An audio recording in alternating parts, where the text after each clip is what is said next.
Hello there, friends.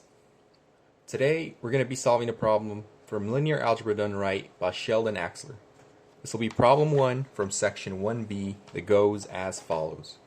We're being asked to prove,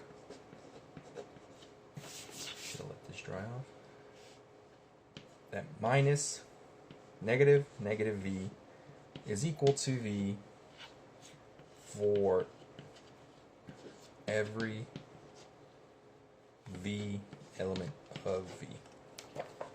Now, it should be noted here that v is actually referring to the vector space v, which comes with certain properties attached to it. Since this is a linear algebra, I'll quickly remind you, in case you don't know, it has the commutative property, which is the same as the one you were taught in algebra, associativity.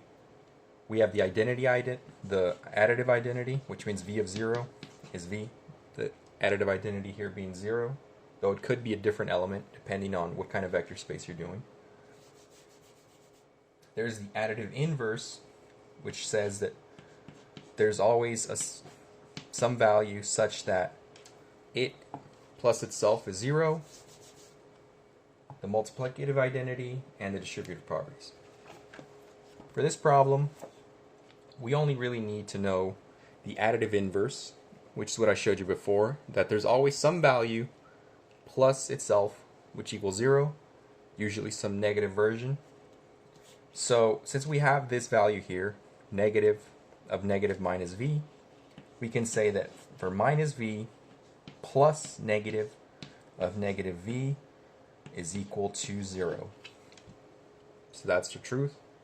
But we also know that negative v is also the additive inverse of just v. So we can write it as such. Negative v plus v is equal to 0. So both these statements are true. But we sort of have a problem. Not really a problem, but it'll help us solve the problem. And that's that the additive inverse is unique. Meaning to say that there's only one and only one. And in this case, we're saying that minus v is the additive inverse of negative v, but we're also saying that v is the additive inverse of negative v. This implies that negative v is equal to v. And there you go. That's your proof. There's nothing else left to be solved. That's all you have to do. So if you have any questions or something that needs to be clarified, feel free to let me know in the comment section. Before I move on, actually no, I'll leave it as is.